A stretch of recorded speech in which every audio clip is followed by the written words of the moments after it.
La primera conferencia es Seguridad en la Nube y presenta el ingeniero Juan Enrique Miranda.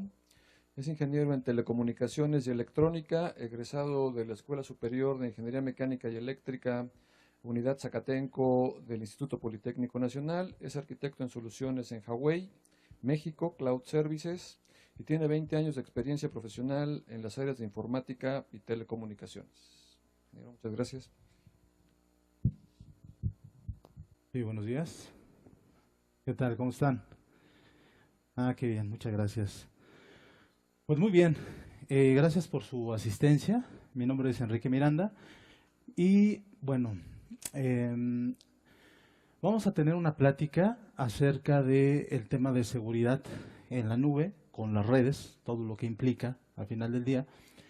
Esta plática es muy interesante porque habla acerca de este gran auge que ha tenido este modelo para poder hacer uso de los servicios de cómputo, ¿no? Entonces, sabemos que actualmente pues existe una tendencia importante para el uso de este modelo.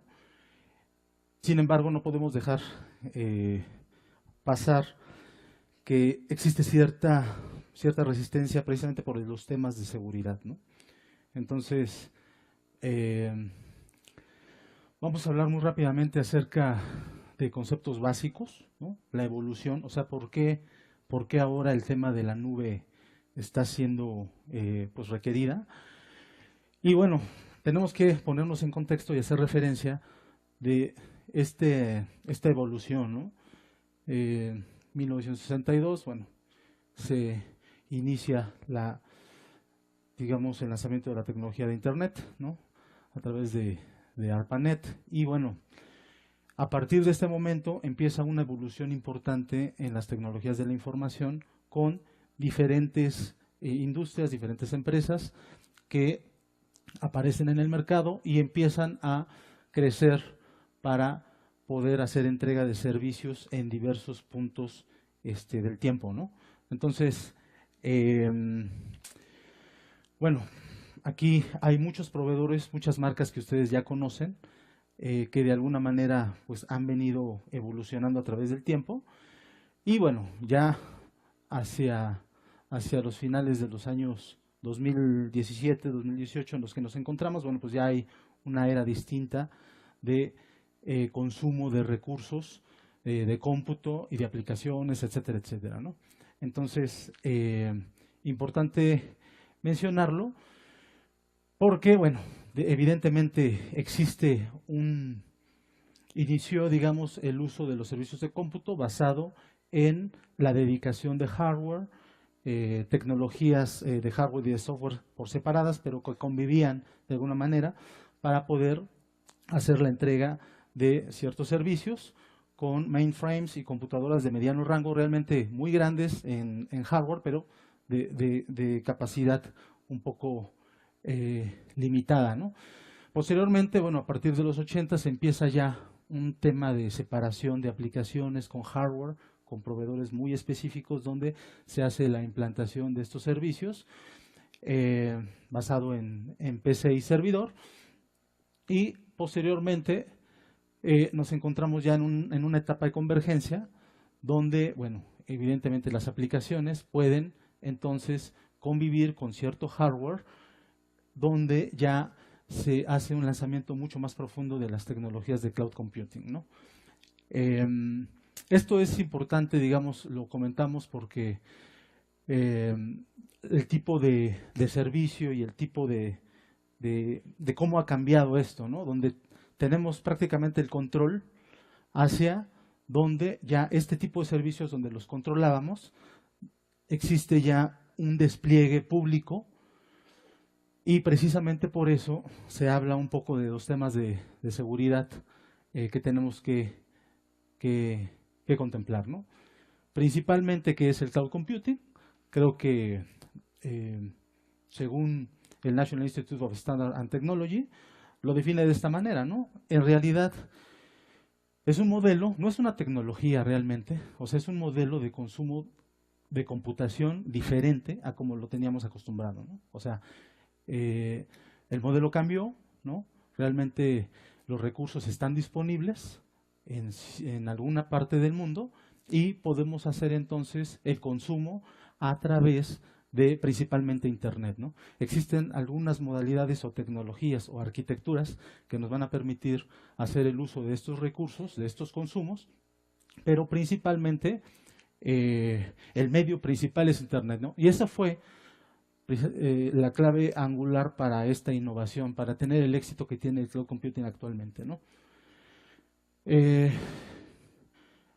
Pues un poco de la evolución de esta tecnología, o sea, por 2003 inició principalmente el tema de la virtualización con uno de los fabricantes principales, en este caso VMware, y bueno, tiene un liderazgo actual y bueno, durante muchos años por analistas y por expertos donde indican su posicionamiento, ¿no? Posteriormente, bueno, por 2006 inicia Amazon Web Services. Como saben, bueno, es una empresa que ha tenido mucho éxito. Inició con el servicio del portal de mercadeo, digamos, de libros a través de Internet y posteriormente su visión le permitió hacer el uso de la explotación de sus recursos de cómputo a través de Internet, ¿no? Y sabemos que actualmente, bueno, es de los líderes que explotan este tipo de tecnologías o que las ofrecen principalmente. En el 2010 surge un estándar denominado OpenStack, creado por la NASA y por una empresa llamada Rackspace. Y este tipo de software, OpenStack realmente se refiere a un software que permite la creación de nubes, ya sean públicas o privadas, ¿no? Entonces, para poder hacer esto, existe actualmente una comunidad donde hay varios participantes que aportan y que permiten mantener este software para poder liberar diferentes versiones, incluso customizar para ciertos fabricantes, ¿no? Entonces, aquí se encuentran, digamos, los principales contribuyentes a la comunidad y que permiten este desarrollo basado en estándares abiertos para la creación de nubes públicas o privadas, ¿no? Y bueno, a partir del 2014 empieza ya un impulso o una tendencia muy fuerte de servicios de nube basado en una arquitectura híbrida. Me detengo aquí un poco. Al final del día, el servicio de nube se ofrece principalmente, ahorita vamos a ver las modalidades, pero ¿por qué se habla de que existe una tendencia de arquitectura híbrida desde el 2014? Precisamente para poder dar el paso a subir ciertas cargas de trabajo a la nube. La resistencia ha sido pues fuerte, en México pues también, ¿no? Y una de las maneras de poder impulsar esta tecnología es permitirle al usuario final que pueda todavía convivir con ciertos aplicativos en su sitio y utilizar ciertos recursos desde la nube, ¿no? O sea, dar un primer paso para poder empezar a subir las cargas y empezar a tener confianza en el servicio, ¿no? Y realmente de esa fecha hacia acá es una tendencia muy fuerte que ha seguido caminando y que, bueno, a través del tiempo, a nivel de cuestiones de resistencia, cada vez empieza pues, a ser menor, ¿no? Algunos sectores financieros o incluso el sector gobierno ya está abierto a este tipo de servicios y eso de alguna manera nos permite poder seguir impulsando estos recursos. Claro, hay que atacar sin duda los temas de confidencialidad y de seguridad, ¿no? Entonces, importante, digamos, comentar esta parte. Y les mencionaba yo los modelos de despliegue, ¿no? Los modelos de despliegue de la nube se basan básicamente en un primer despliegue que se llama nube privada. La nube privada es aquel tipo de servicio donde, bueno, existe el despliegue de los recursos de cómputo de forma controlada, incluso a través de una red privada, donde el usuario final puede tener el control y la administración y gestión total de los recursos, ¿no? Y los despliega a través de sus branches o de sus nodos, ¿no? hay un concepto llamado Community Cloud o nube de la comunidad, donde está muy enfocado a sectores específicos que utilizan los mismos recursos o que utilizan las mismas fines de esta tecnología, y por eso se llama nube de la nube Community Cloud, porque en realidad lo usa solamente un sector de la industria. Por ejemplo, el sector hospitalario puede hacer uso de ciertos recursos o softwares de nube, basado principalmente en nube pública, y ellos comparten esa infraestructura, pero solamente en un sector, ¿no? Lo que es la nube pública, bueno, como sabemos, el despliegue de los servicios de nube pública a gran escala para que sean consumidos pues, prácticamente por cualquier persona y en cualquier parte del mundo, ¿no? Y el servicio de la nube híbrida, como les explicaba, ¿no? Principalmente hacer el despliegue incluso desde el centro de datos del cliente o combinando dos modelos de despliegue como los que se muestra de este lado, ¿no? Digamos, un ejemplo muy típico de nube híbrida también está basado, por ejemplo, en las plataformas de e-commerce. No sé si por ahí ustedes saben que, bueno, entran a una plataforma de comercio electrónico y lo que está expuesto ante el público es principalmente un portal web con los productos, con los catálogos, y eso se encuentra precisamente en la nube pública. Cuando entramos a hacer la transacción del pago para poder hacer la adquisición de cierto producto, entonces eso ya se encuentra en alguna parte privada, donde hay datos específicos, tarjetas de crédito, etcétera, etcétera, y entonces la interconexión de estos dos servicios nos da como resultado también el servicio de nube híbrida. La categorización, como saben, o sea, la entrega de los servicios, está basado pues principalmente en una infraestructura, ¿no? Donde pues existe el almacenamiento, la conectividad en red, el equipo de cómputo, etcétera, etcétera, para poder hacer la entrega de los servicios. Y una de las modalidades es precisamente infrastructure as a service, ¿no? Infraestructura como servicio. Otro de los, cuando entramos ya, digamos, a otro modelo de entrega del servicio de nube, hablamos ya de unos servicios de plataforma. Es decir, plataforma como servicio, donde el proveedor ya tiene más control sobre lo que entrega el usuario final, ¿no? Y bueno, el usuario final, bueno, tiene cierto control para poder hacer uso de ese servicio. Y finalmente, una modalidad final es el software como servicio, ¿no? Donde, pues, lo que está en rojo indica prácticamente lo que el proveedor nos entrega y el usuario final simplemente consume ese servicio, ¿no? No hay ningún tipo de modificación o alteración a ese servicio porque se usa tal como está disponible al público, ¿no? Prácticamente muchos de los servicios de cargas de trabajo podríamos montarlos sobre este modelo, sobre infraestructura como servicio. O sea, cualquier tipo de aplicación, base de datos, cualquier carga de trabajo podría ser implementada sobre este servicio.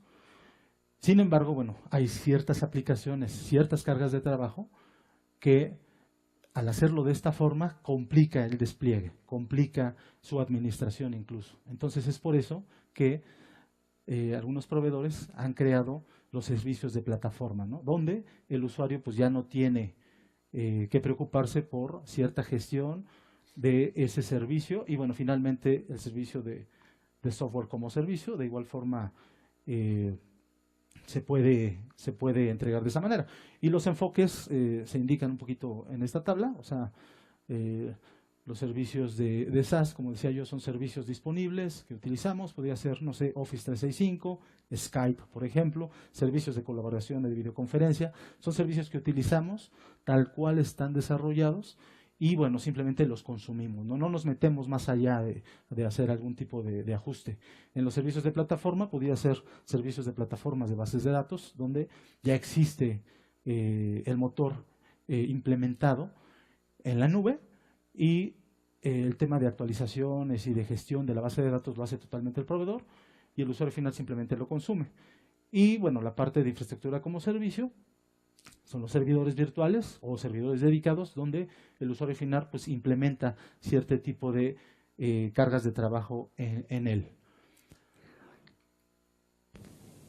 Bueno, un poco de lo que hablábamos, ¿no? Cuando al final del día tenemos todo el control, cuando lo hacemos nosotros solos, es decir, todo lo hacemos nosotros, esto es nuestro data center, finalmente yo manejo todo esto, tengo el control de la compra del hardware, del data center, de la infraestructura, de la energización, del aire acondicionado, todo lo hago yo y precisamente, bueno, este es marca los modelos de evolución de la infraestructura de la plataforma y del software.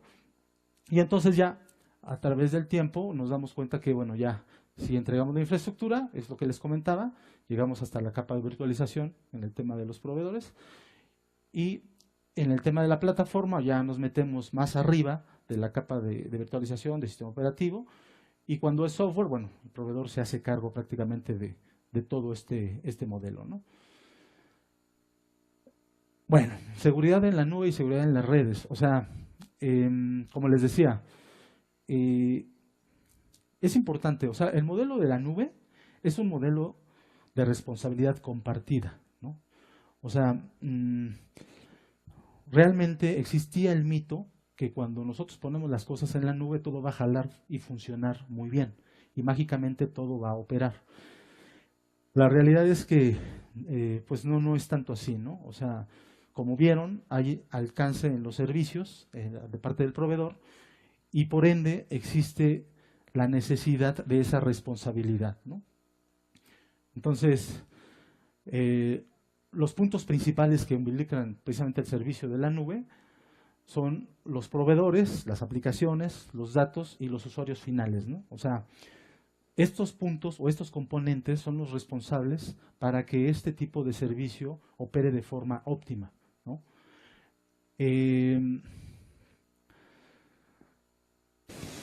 ¿Qué es lo que sucede? O sea, esto está basado en estándares globales. O sea, para que un proveedor de servicio en la nube funcione o opere o entregue su servicio, realmente no cualquiera pudiera hacer el despliegue de servicios en la nube. Y aquí es donde empieza, digamos, la importancia, donde se puede recalcar el nivel de seguridad que ofrece un proveedor de este tipo para desplegar los servicios, ¿no? O sea, principalmente se tienen que seguir estándares de la industria y hacer un cumplimiento normativo de todos ellos, ¿no? Hay diferentes categorías o niveles de seguridad o de certificaciones que ofrecen los diferentes proveedores, pero yo les diría que una manera de poder tener seguridad de que el servicio que estamos seleccionando es el correcto es verificar precisamente que el proveedor pues cumpla con las normativas de entrega, de estandarización y de servicios. Y bueno, nos metemos a estos puntos que son importantes. O sea, finalmente la serie ISO 27000 está enfocado precisamente en los estándares de seguridad dentro de las organizaciones para el manejo de los sistemas de datos y de información, ¿no? Este estándar, esta certificación, es de las más importantes. O sea, la 27001 es la más importante de toda esta serie.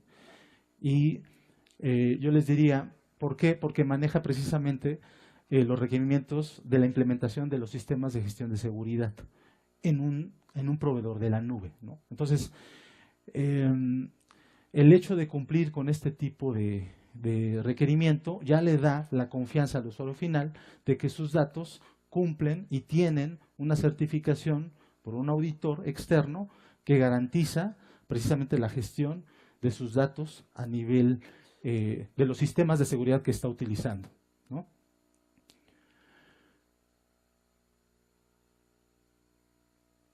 La serie, digamos, el estándar 27017, aquí ya está más enfocado al servicio en la nube, ¿no? O sea, los proveedores que cumplan con esta regulación principalmente nos va a permitir indicar que la seguridad que se está ofreciendo para los clientes es mucho más, digamos, ya está pegada a este tipo de de servicios, porque identifica claramente los alcances de ambas partes. Es decir, cuál es el alcance del proveedor y cuál es el alcance del usuario. Por eso les decía yo que es muy importante tener claro el modelo de seguridad de responsabilidad compartida que maneja la nube, ¿no? No sé si recuerdan, el año pasado, por ahí de mayo me parece, o abril, entró muy fuerte el virus que atacó un ransomware llamado WannaCry. Y bueno, fue todo un escándalo, todo un gran problema. Y eso precisamente entró por una vulnerabilidad en un sistema operativo de Microsoft, donde hay una responsabilidad compartida ahí. Realmente, ¿qué pasó? Los sistemas no tenían la actualización y entonces al no tener la actualización, pues hubo por ahí una puerta que permitió que los atacantes pudieran vulnerarla, ¿no? Entonces, si no tenemos, o sea, claro, qué tipo de servicio voy a contratar y cuál es mi responsabilidad, podemos estar expuestos a este tipo de cuestiones, ¿no? Esta norma habla de 7 controles adicionales precisamente para los servicios en la nube, ¿no? Es decir, ¿quién es responsable de lo que ocurre en el proveedor del servicio cloud? La eliminación de activos, es decir, yo contrato el servicio, pero ya, como es un servicio público, es un servicio de alguna manera, una de las características de la nube pública, es que tiene que ser un servicio bajo demanda. Entonces, ustedes como usuarios finales pueden contratarlo y pueden cancelarlo en el momento que quieran.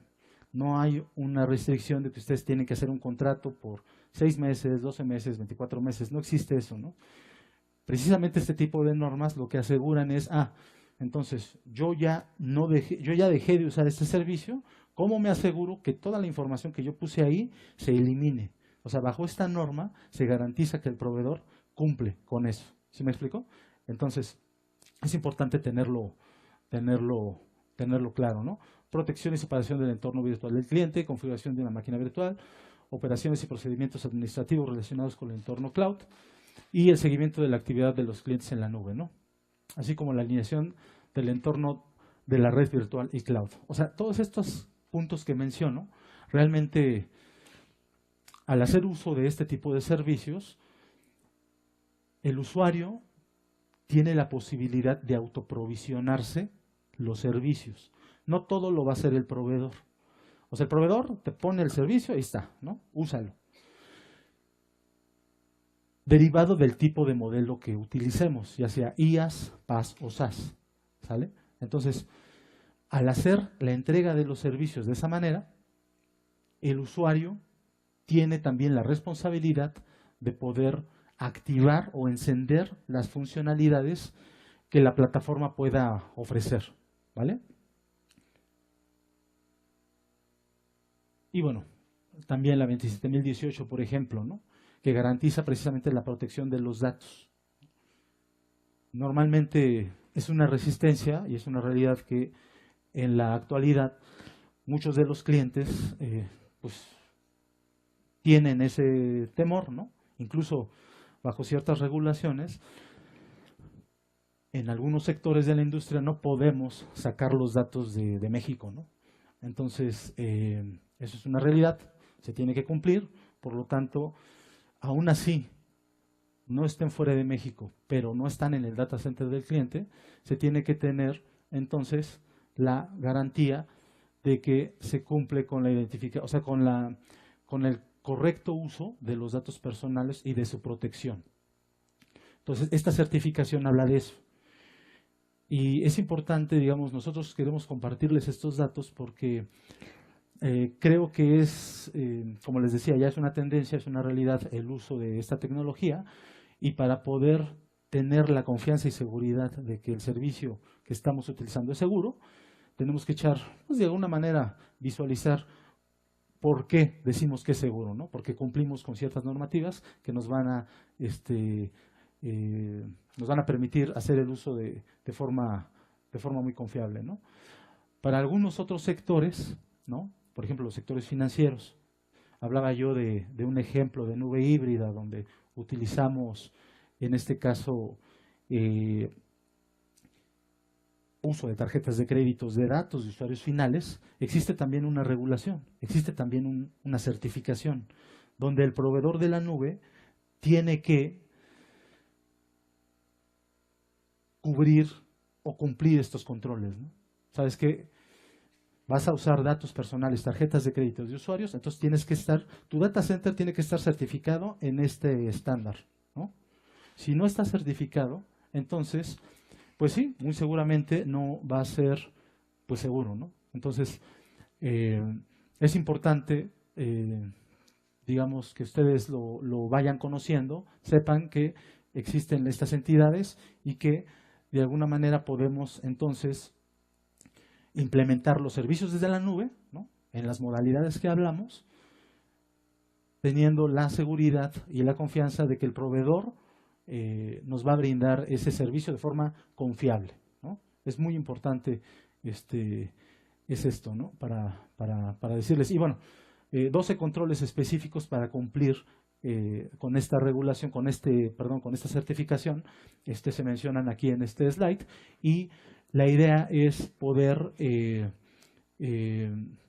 tener claro, hablaba yo de la responsabilidad compartida, qué tipo de servicios y qué tipo de alcance va a tener el usuario y el proveedor para entregar el servicio en la nube, ¿no? Existe también otro tipo de certificaciones para la construcción de los centros de datos. O sea, sabemos que la nube es agnóstica, o sea, está en cualquier lado, no sabemos dónde está. Es un poquito difícil confiar porque no sabemos dónde está, pero si vemos que el proveedor cumple con las certificaciones que les mencionaba yo, ¿no?, entonces ya se vuelve un poco más confiable. De igual manera, como no vemos el centro de datos, es importante saber que ese centro de datos está construido de forma eficiente, ¿no? Y hay organismos que nos permiten validar eso. Uno de ellos es el Uptime Institute, que se ve acá, ¿no? Y realmente esto se refiere a un estándar global para el diseño y la construcción de los data centers de los proveedores, ¿sale? Entonces, esto es otro tipo de punto que certifica la seguridad de este servicio, de este proveedor que vayamos a utilizar, ¿no? Hay prácticamente 4 estándares de certificación de los data centers. El primero es Tier Certification Data Design Documents, y habla precisamente de la evaluación de los requisitos de ingeniería y de los datos de la capacidad del desempeño de la instalación. O sea, voy a utilizar un data center, lo voy a construir. Bueno, si yo me certifico, o sea, dentro del Uptime Institute, yo tengo esta certificación, pues estoy garantizando a mis usuarios que la construcción cumple con los requisitos y necesidades necesarias para la implementación, ¿no? El tema de evaluación de los sistemas eléctricos, mecánicos, o sea, todo lo que implica el despliegue de la infraestructura en el data center, en cuanto a estos componentes, lo voy a poder cubrir, ¿no? Toda la revisión externa, es decir, está el data center y evidentemente existen proveedores externos que van a implementar infraestructura, componentes, y entonces yo tengo que tener un control sobre ellos. ¿Sí me explico? Este tipo de certificaciones me garantizan eso, ¿no? La parte de certificación Constructed Data Center, ¿no? O sea, poder mantener, ¿no?, la verificación de la construcción, la demostración de los servicios, de los sistemas, o sea, lo que estoy utilizando, tengo que garantizar ante la entidad certificadora que son componentes que me van a permitir el enfoque adecuado de la operación del servicio del data center, ¿no? La operación del data center, o sea, ya lo construí, ya tengo cierto control, ahora, ¿realmente lo opero bien? O sea, ¿realmente puedo operarlo de forma adecuada para los servicios que voy a desplegar? Entonces existen este tipo de certificaciones, ¿no? La sustentabilidad de la operación del data center. Entonces, prácticas de administración, o sea, identificación de problemas y operaciones, y implementar y poder hacer uso de las mejores prácticas para el despliegue de los servicios en la nube con nuestros clientes, ¿no? Y también existe esta certificación que se llama Tier Ready para centros de datos modulares o ya prefabricados, ¿no? Es un tipo de certificación donde ya hay ciertos componentes que ya vienen pues, como piezas de Lego y tienen que ser implementados en data center. Y para eso también existe una certificación que me va a permitir garantizar la operación del servicio, ¿vale?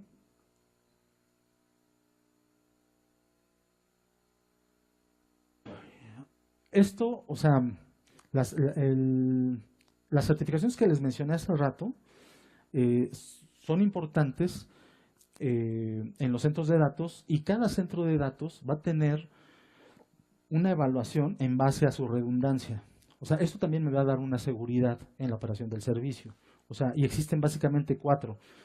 Últimamente ya sacaron una 5ª evaluación. Aquí yo nada más muestro 4. Y la primera se llama Tier 1. Es una certificación Tier 1. Es un centro de datos básico, ¿no?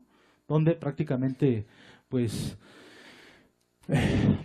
tiene un desempeño, digamos, donde tiene que cumplir una arquitectura, no tiene cierto nivel de redundancia en sus componentes y por lo tanto me va a brindar un nivel de disponibilidad de este tipo. Y eso equivale a 1.729 minutos al año. Si eso lo dividimos entre 12, nos vamos a dar cuenta, ese proveedor, cuánto tiempo puede quedar fuera de servicio. Y vamos a ver si eso me conviene en mi operación. ¿Se me explicó? Posteriormente viene Tier 2, que es un centro de datos redundantes. O sea, de alguna manera, ya tiene ciertos componentes que me van a permitir mantener la operación porque tiene redundancia en algunos de sus componentes. Y su disponibilidad se eleva a 99.741, donde pues ya no son 1.729 y ahora ya son 1.361 minutos, ¿no? O sea, baja de alguna manera la disponibilidad del servicio, ¿no?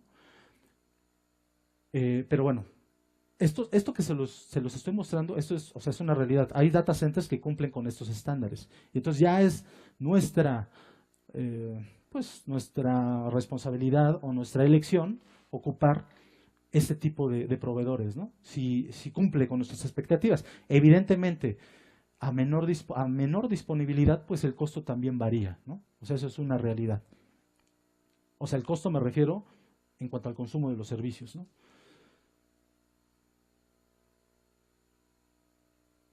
Este tipo de certificación Tier 3, Data Center, donde ya tiene, pues, en mayor parte de sus componentes, principalmente en las partes de cómputo, redundancia, servidores con fuentes redundantes, clusters, bases de datos, etcétera, etcétera, y componentes de redundancia N+1. N+1 se refiere prácticamente a, existe uno operando y el otro está en standby, para poder seguir ofreciendo el servicio, ¿no? Y aquí, si se dan cuenta, el nivel de servicio, el nivel de disponibilidad es de 99.982, lo cual me permite una caída anual de 95 minutos, ¿no? Entonces ya, realmente es muchísimo, muchísimo menor el impacto para la operación de mis servicios, ¿no? Y uno último, que es el Tier 4, donde ya mi nivel de disponibilidad baja a 26 minutos. Y aquí ya estoy hablando de que estoy cumpliendo incluso con una normativa de energización con diferentes proveedores, ¿no? No nada más uno, sino ya 2. Y esto me va a elevar precisamente mi nivel de disponibilidad para la entrega de los servicios.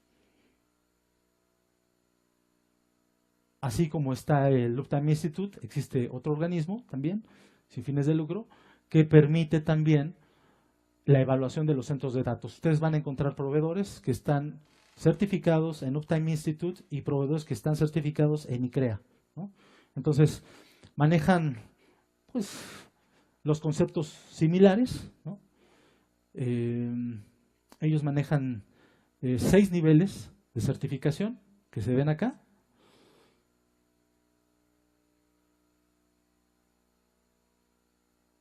todos enfocados a la construcción de los data centers y a los sistemas de disponibilidad.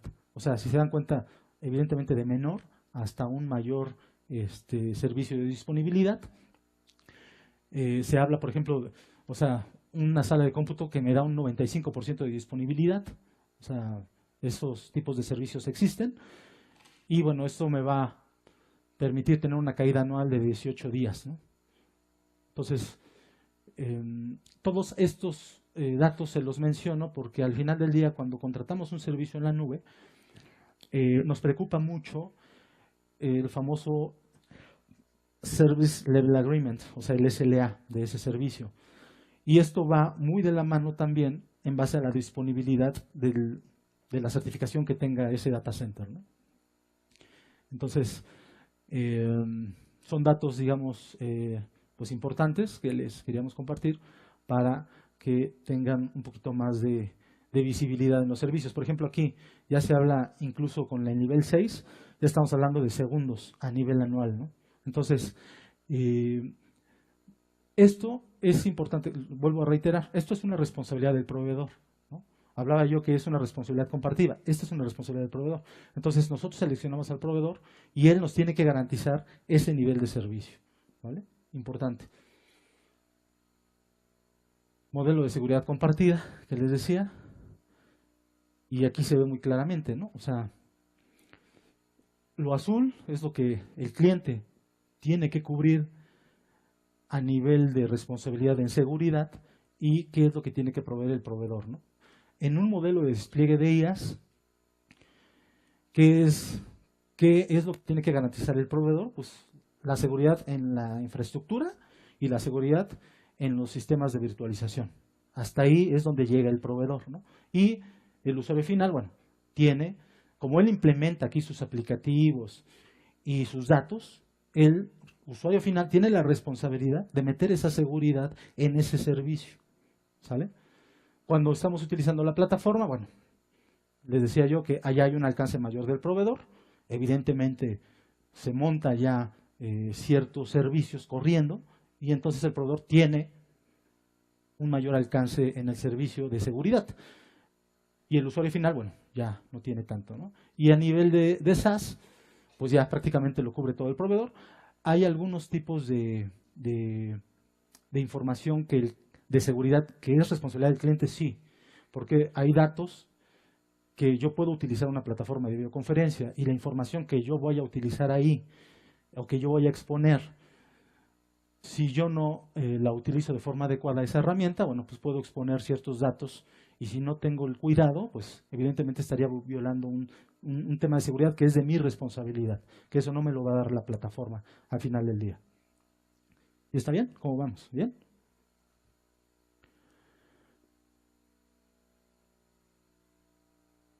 Bueno, las responsabilidades de seguridad más comunes en la nube, o sea, de un proveedor de servicio en la nube, como hablaba yo, a nivel de construcción, o sea, a nivel de la seguridad física de la infraestructura. Es decir, cómo yo voy como proveedor, a construir mi data center, cómo voy a tener el control de la infraestructura física, de los accesos, de los datos, de las instalaciones, todos estos datos, todos estos temas es responsabilidad del proveedor, como lo hablábamos, ¿no? O sea, se hace la construcción del data center, yo tengo que tener ciertas certificaciones, cumplir con ciertas regulaciones, con ciertos cumplimientos para poder ofrecer el servicio. Otro, seguridad de la computación en almacenamiento y en el hardware. O sea, en base al diseño que yo haga en mi data center y a las tecnologías que yo utilice en él, yo soy responsable precisamente de esos servicios de cómputo, ¿no? De todos los componentes que voy a utilizar para almacenar, para desplegar los servicios y la arquitectura que me va a permitir tener una confiabilidad, incluso aislamiento de los servicios. Seguridades de redes básicas, o sea, yo como proveedor tengo que tener ciertos servicios básicos de seguridad en mi infraestructura, en el servicio de la nube que voy a dar, ¿no? Incluso servicios de firewalls o de negación de servicios, ¿no? O sea, dentro de mi infraestructura tengo que tener ciertos componentes que me van a permitir entonces tener esos niveles de seguridad y las herramientas necesarias para poder evitar ataques de denegación de servicio, ¿no? Servicios básicos es principalmente parte de los alcances de los servicios del proveedor, ¿no? Servicios de almacenamiento, o sea, el almacenamiento. Yo contrato una máquina y el proveedor, pues, tiene la responsabilidad de poder hacer que esa información esté segura en base a unas arquitecturas redundantes o de alta disponibilidad, que eso no lo va a ver el usuario final, pero es responsabilidad del proveedor que en su arquitectura lo cumpla, ¿sí? Y también copias de seguridad para su recuperación. ¿Existe alguna falla? Entonces, de alguna manera, tengo que tener mecanismos que me permitan entonces hacer una recuperación de los datos para que el usuario pueda continuar con su servicio, ¿no? Igual, a nivel de virtualización, o sea, yo como proveedor tengo la responsabilidad de poder aislar los recursos para que operen de una forma segura, ¿no? Esa es mi responsabilidad como proveedor y tengo que garantizárselo al cliente. Es una nube pública donde existen muchos clientes, muchas máquinas virtuales y yo tengo que garantizar el aislamiento de los servicios para el acceso de los usuarios de forma adecuada. Aquí de igual manera, ¿no? O sea, existen una infraestructura de hardware compartida donde los servicios de hipervisor me van a permitir entonces aislar de forma correcta pues las máquinas que mis usuarios van a utilizar, ¿no? Y esto es responsabilidad del proveedor, finalmente, ¿no? Gestión de la identidad, o sea, ¿a quién voy a permitir el acceso y cómo se los voy a permitir, ¿no? Eso también es una responsabilidad del usuario, del proveedor. O sea, existe un acceso al servicio y entonces yo voy a permitirle el acceso a sus recursos de cierta manera para que él tenga un acceso y administración de forma segura, ¿no? Hay modelos de identificación de acceso que pueden ser basados en simplemente usuario y password o multifactor, ¿no? Donde ya yo me identifico con usuario y password y posteriormente tengo que introducir un token o incluso con alguna componente adicional de la persona, no sé, a través de una huella digital, poder tener acceso a los servicios en la nube, ¿no?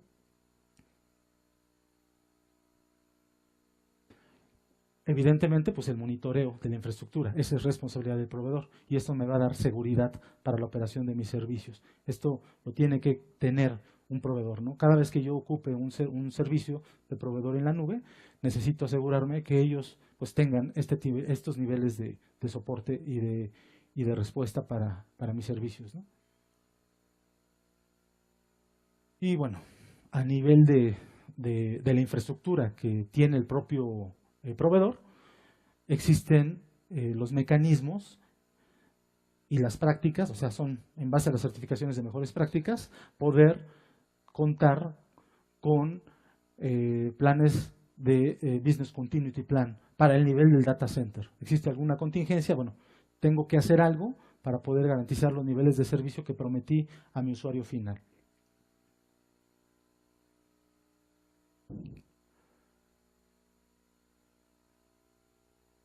Bueno, estas son las responsabilidades, digamos, más comunes de los que tienen que cubrir los usuarios. O sea, ya te di los servicios, ya los tienes. Entonces, ¿cuál es la responsabilidad del usuario? De las más comunes, gestión en la identidad de acceso, ¿no? Es decir, yo ya tengo las herramientas, ahora yo voy a definir quiénes van a entrar, cómo van a entrar y qué pueden ver. ¿Sí me explico? La seguridad de los datos, es decir, yo me responsabilizo de la información que voy a poner ahí, bueno, pues cumpla con las normativas de mi organización. Hay algunas organizaciones que, como les decía yo, no permiten sacar los datos fuera de México, bueno, tengo que alinearme a eso, ¿no? Puedo utilizar los recursos y puedo utilizar mis datos que se utilicen de cierta forma para la organización, ¿no? La administración de la seguridad en las terminales. El servicio está en la nube, alguien va a acceder a él, entonces tengo que asegurarme que esa persona que va a entrar no tenga ciertos hoyos de seguridad, o sea, huecos que pues vulneren entonces el acceso al servicio en la nube que estoy utilizando, ¿no? Salud. Y bueno, a nivel de responsabilidades de servicios en la nube,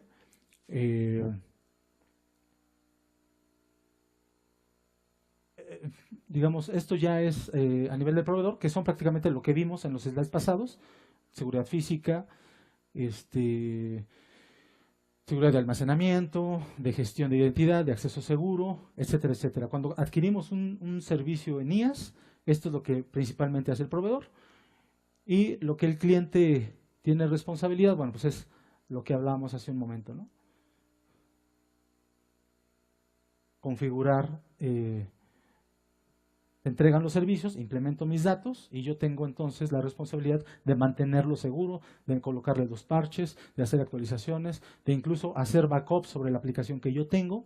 ¿Por qué? Porque el proveedor no va a tener nunca acceso a las máquinas. El acceso lo tiene el usuario final siempre, ¿no? En los servicios de PaaS, adicional a lo que vimos anteriormente, se tiene también este alcance por parte del proveedor, ¿no? Hacer la configuración de la administración de la plataforma con los servicios que está entregando, a nivel de la capa de seguridad con los datos y los sistemas de aplicación, ¿no? Y el usuario final tendrá la responsabilidad de, pues, garantizar el uso de las herramientas para activarlas. Hablaba yo de encenderlas o no encenderlas, y poder entonces hacer uso de todos los servicios para poder tener el acceso de forma segura, ¿no? Y hablaba que es prácticamente servicios que tienen que estar destinados desde su data center, desde su red, para tener acceso a los servicios, ¿no? Y bueno, evidentemente los planes de continuidad. O sea, existe una falla en mi aplicativo, ¿yo qué voy a hacer como usuario final para darle continuidad a ese servicio, ¿no? Continuidad del servicio, de la infraestructura, de la plataforma, pero yo como usuario final, ¿qué tengo que hacer para poder darle ese Business Continuity Plan a mi organización, ¿no? Y bueno, en la parte del software como servicio, el proveedor, pues principalmente la configuración del aplicativo a nivel de seguridad, y el usuario final, bueno, el uso adecuado de esa herramienta para poder, digamos, utilizarla de la mejor manera y no poder exponer ciertos servicios que no estén de forma adecuada con su uso, ¿no? Aquí está, digamos, la división de responsabilidades de tecnología de los diferentes servicios. Un poquito ya más en este slide se ve claramente la parte de IaaS, la parte de PaaS y la parte de SaaS a nivel de servicios de las categorías de la tecnología, ¿no? En dónde es que el usuario debe cubrir y qué huecos son los que el proveedor va a estar garantizando para la continuidad del servicio en la nube, ¿no? Y ofrecernos esos niveles de seguridad. Entonces, finalmente, o sea, los proveedores de nube principalmente trabajan de esta manera. O sea, ellos se encuentran de alguna forma en una región que está representada por este entorno, y dentro de esa región tienen zonas de disponibilidad. Es decir, la región puede ser México. Existe una zona de disponibilidad que es Toluca, y en esa zona de disponibilidad hay un data center. Y hay otra zona de disponibilidad que a lo mejor está en Querétaro o está en Puebla, etcétera, etcétera. Y de esta manera el proveedor lo que hace es que crea entonces los recursos que el usuario utilice de forma aislada para que los usuarios que vayan a tener acceso a ella puedan utilizarlos. Y de ser necesario, si requiero entonces tener algún tipo de disponibilidad en el servicio, puedo incluso a lo mejor replicar mis cargas de trabajo en la otra zona de disponibilidad. O sea, el proveedor me va a garantizar el servicio en esta zona de disponibilidad, pero yo tengo la opción de hacer un despliegue de alta disponibilidad de mis aplicativos en otra zona de disponibilidad. ¿Sí me explico? Esto me va a dar más seguridad en mi servicio. Y bueno, evidentemente la interconexión de estos sistemas me va a permitir entonces tener un nivel adecuado y más seguro para los servicios que voy a estar ofreciendo a, pues a mis usuarios finales, ¿no? Entonces, principalmente, bueno, hay otro tipo de arquitecturas donde podemos ver que si existen fallas en los componentes de hardware dentro de una zona de disponibilidad del proveedor, entonces lo que va a ocurrir es que como cumplen con la normativa para poder dar continuidad a los servicios, existe una falla en el host donde están las máquinas virtuales, de forma automática me va a permitir levantarlas sin que el usuario final se dé cuenta siquiera, ¿no? Porque esa es una falla, digamos, a nivel de la infraestructura del proveedor, ¿no? Entonces, con este tipo de arquitecturas y de construcción de los servicios, me va a dar la seguridad de poder seguir operando, ¿no? Con todos los componentes, o sea, las tecnologías que me permitan recobrar los servicios y con los elementos de backup y de respaldos que yo pueda utilizar, ¿no? De igual manera, si existe una falla, o sea, a nivel de la infraestructura, ¿no? Puede ser que entonces yo pueda recobrar las máquinas, ¿no? También otro tipo de servicios que me garantizan o arquitecturas la seguridad es, yo tengo mis servicios en el data center o en la nube operando, y entonces como cliente final, bueno, pues tengo que planear de alguna manera un plan de recuperación ante un desastre, y entonces puedo entonces tener acceso a ciertos servicios desde el data center del cliente para, en caso de falla, poder hacer la recuperación incluso en mi propio data center, ¿no? Como se ve, digamos, esto representa un poco esta arquitectura, ¿no? O a través de diferentes regiones, o sea, un poco igual a las zonas de disponibilidad. O sea, tengo los servicios corriendo en la nube, en México, y por alguna razón, bueno, si tengo alguna contingencia, el usuario final puede desplegar ciertos mecanismos para poder levantar sus servicios ante un desastre en otra región, ¿no? Y levantar de alguna manera, en base a las informaciones de respaldo que tenga, en otra región, y así pues dar la continuidad al servicio. En realidad, esto que acabamos de ver, digamos, estos diagramas, estas arquitecturas, son muy comunes en muchos de los proveedores que trabajamos en esto, ¿no?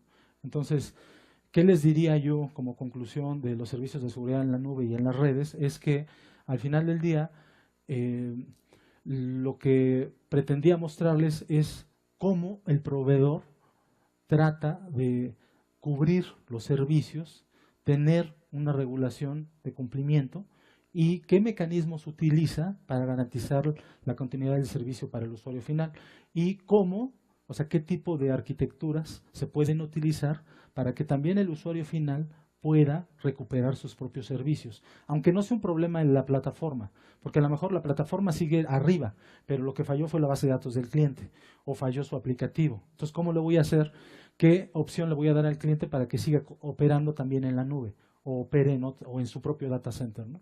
Entonces, esto es pues prácticamente lo que queríamos compartirles, y pues muchas gracias por su atención.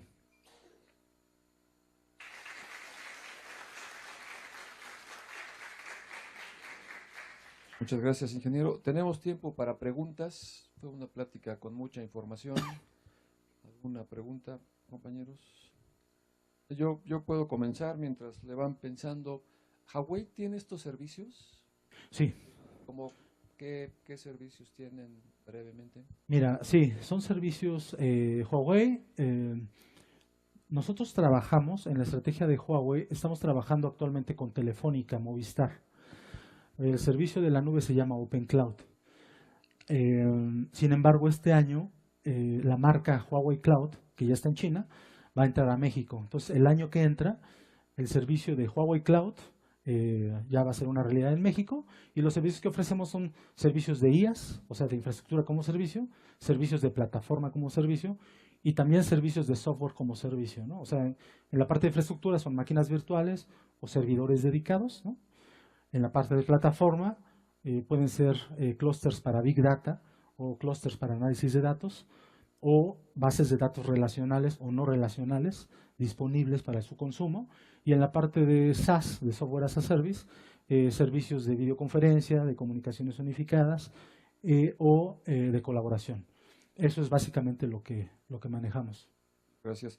Veo muchos jóvenes que seguramente pueden estar interesados en integrarse a esto campo de la seguridad en la nube y redes. Si nos pudieras dar tus recomendaciones de cómo encaminarse hacia esto, los atractivos, Claro que los sí. retos, ¿no? ¿Qué Sí, es lo que no deben de hacer? ¿qué es lo que no deben de hacer?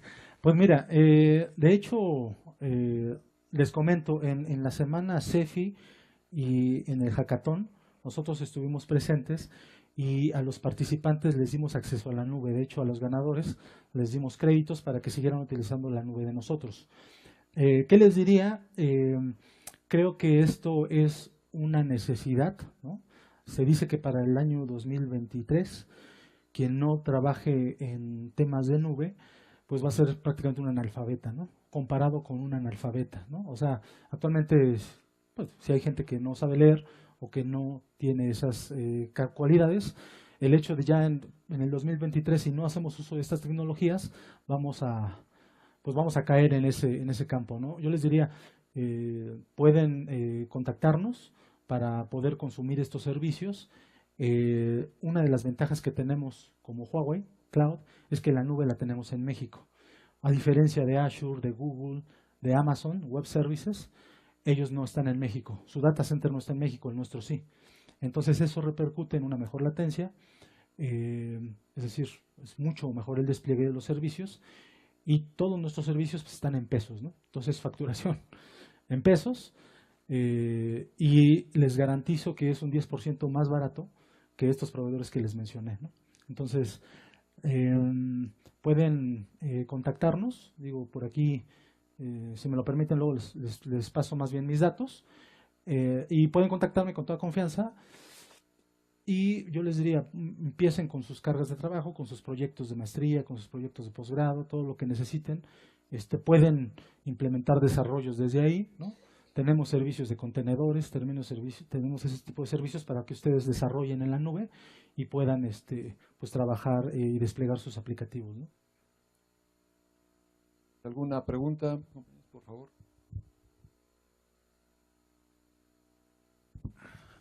Muy buenos días. Hola, buenos días. Bueno, me gustaría preguntarte respecto a la experiencia que tienes. Tú nos hablabas de que hay pues 4 niveles de certificación, digamos, para una de las empresas y 6 para otra. Más o menos el tiempo y el procedimiento que se tiene que hacer para llegar a esa certificación, en tu experiencia, ¿cómo sería o cómo ha sido? Pues mira, esa es una muy buena pregunta, gracias. Mira, en la experiencia que tenemos, te puedo decir que mínimamente para un despliegue de un data center con todas estas capacidades, nosotros el data center que tenemos lo tenemos en Ixtlahuaca, y es un Tier 3. Y nos llevó un año implementarlo. Todavía hay certificaciones que están corriendo, las certificaciones no son baratas, pero ya tenemos un nivel de disponibilidad muy importante. Entonces te diría, a partir de un año, ya que tienes todo el plan y todo considerado en cuanto a costos, es lo que te tardarías en hacer el despliegue de los servicios, más o menos. Y de nada. ¿Alguna otra pregunta? ¿Algún otro comentario que quieran? Yo, mientras le pasan el micrófono al compañero, sobre el nivel de disponibilidad, los tiers, la diferencia entre uno y otro es muy pequeña, ¿no? En porcentaje, creo que todos son 99 punto algo, y va subiendo las centésimas, y yo me imagino que los costos aumentan exponencialmente. Sí, o yo como usuario, pues me iría por el más barato. Después del 99 punto, lo demás, pues a mí me da igual. ¿Cómo, Correcto. cuándo es crítico? ¿Por qué? Sí, mira, depende, gracias, esa es una buena pregunta. Depende mucho el tipo de servicio que estemos proveyendo. Te puedo decir que una, no sé, si nos dedicamos al comercio electrónico, no sería bueno tener o sea, nuestras cargas de trabajo en un Tier 1 o un Inter 2, ¿no? O sea, es muy arriesgado. A partir del Tier 3, del Tier 3 es mi mejor recomendación, ¿no? Sí hay un impacto en costos, sí. De hecho, sí hay proveedores en México que te ofrecen ese tipo de tiers, ¿no? Sin embargo, a nivel de data center no ofrecen un servicio de nube pública. ¿Cuál es la diferencia? O sea, el servicio de la nube tiene varias características. Tiene que ser escalable, tiene que ser flexible, tiene que ser rápido y tiene que tiene que ser medido, bajo un servicio medido. Este tipo de proveedores que trabajan en base a tiers más bajos no son proveedores de nube pública, son proveedores de hosting.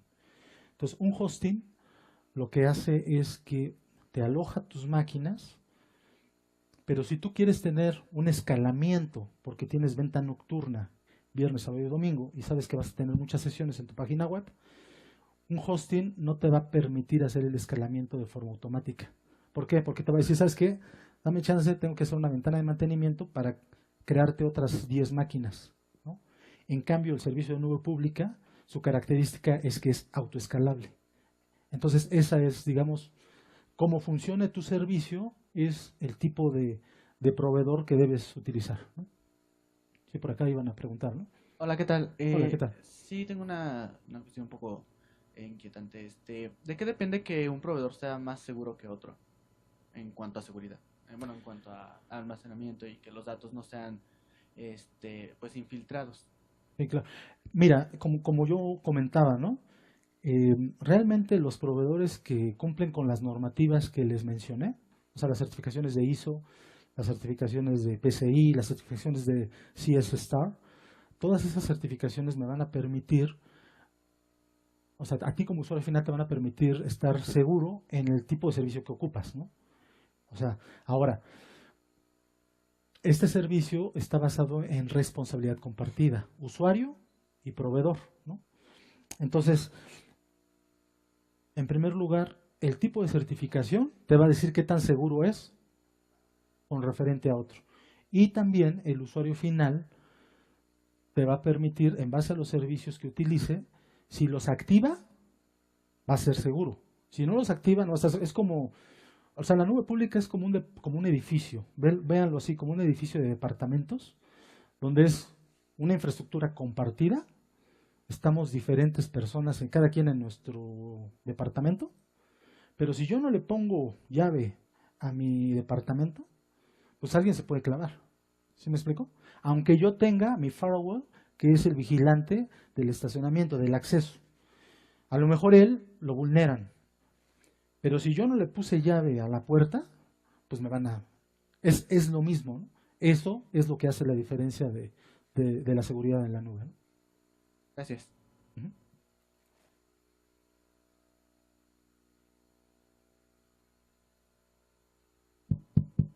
¿Qué tal?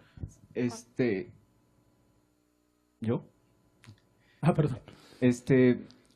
Actualmente, con lo del cloud computing, pues puede ser que hasta el dueño de los fierros pueda estar vendiéndole servicios a Amazon o a Microsoft en el mismo hardware, y pues de eso se trata precisamente, y uno no sabe dónde está su aplicación, ¿no? Puede estar en cualquier parte del mundo. Y a veces a las compañías grandes les conviene también unirse y también, por supuesto, competir, pero cuando se unen hacen cosas muy, muy increíbles. Llegará el momento, como ocurre actualmente, que la ley obliga a que si el tramo de última milla no lo tiene una empresa que transmite comunicaciones, otra pueda utilizarlo y pagarle al dueño de la conexión física ¿Habrá algo igual en el cloud computing que, digamos, una empresa que ofrece servicios de cloud computing no tiene en ese país, en esa región, capacidad de cómputo para ofrecerlo, pero que dada las tecnologías sería muy fácil que a lo mejor la otra compañía que compite le ofrezca ese servicio, claro, cobrando una cuota, pero al final de cuentas la empresa que subcontrata pues es bueno, ambas ganan, ¿no? Así es. Pues mira, te puedo decir que, por ejemplo, eso que mencionas está pasando en México y está pasando, por ejemplo, con Huawei, ¿no? O sea, nosotros como Huawei tenemos la nube pública que se llama Huawei Cloud, que existe en China y en algunas otras partes del mundo. Pero la estrategia que hicimos acá en México fue unirnos precisamente con un proveedor de telecomunicaciones y él es el que revende el servicio, que en este caso es Telefónica Movistar. Entonces, él tiene la capacidad de las telecomunicaciones para entregar enlaces de internet, para entregar enlaces dedicados o privados, y utilizamos su data center en base a la certificación que les mencioné, y todo el hardware, toda la inteligencia, todo lo que está dentro del data center es Huawei, toda la tecnología es Huawei. Entonces, eso ya sí existe, ¿no? O sea, ahorita realmente hay proveedores, actualmente está compitiendo mucho Amazon y Azure, están en pláticas con un proveedor local que se llama Kio Networks, porque ellos no tienen plan de abrir un data center en México, pero debido a que el gobierno de la República no permite que los datos salgan, entonces hay proyectos muy importantes y ellos van a buscar esa alianza con esos proveedores en México para revender sus servicios. No sé si más o menos por ahí va. ¿Sí? Gracias. ¿Nos pueden compartir 3 empresas que estén trabajando ahorita con Huawei? Sí, mira, bueno, voy a decir los nombres. Te puedo decir que, o sea, sí tenemos ya, Santander está trabajando con nosotros, o sea, su core bancario está en la nube de nosotros, en el sector financiero. Tenemos un banco nuevo español que se llama Sabadell, ellos están utilizando nuestros servicios.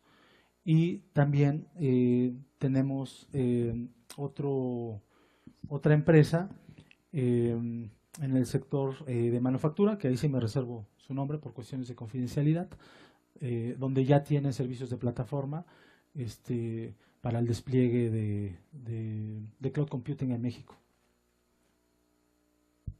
Una última pregunta, compañeros. ¿No? Bueno, le agradezco. Por favor, Carmen.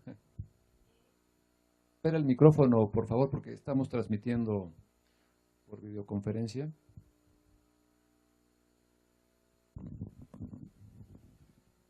Gracias. ¿Cuál es la legislación que respalda este tipo de servicios en caso de incumplimiento por parte del proveedor? Mira, hay varias entidades en el sector financiero. Quien regula esto es la CNBV, que es donde nosotros hemos tenido más experiencia para poder desplegar los servicios y la confidencialidad de datos, ¿no? Ellos nos regulan para permitir el despliegue de los servicios en estas industrias y poder tener ese cumplimiento normativo. Me informan que el siguiente ponente no ha llegado, entonces si están de acuerdo podríamos seguir con las preguntas adelante. unos minutos más. ¿Alguna otra inquietud, por favor, Sinué? Hola, yo tengo una pregunta con respecto al promedio de precios de una máquina virtual al año, más o menos si nos pudiera dar una máquina virtual máquina al año. virtual. Ajá. Mira, depende mucho, o sea, realmente tenemos diferentes sabores de cómputo. Te puedo decir que tenemos una calculadora pública, de hecho, rápidamente déjame ver si la podemos ver. En ese servicio te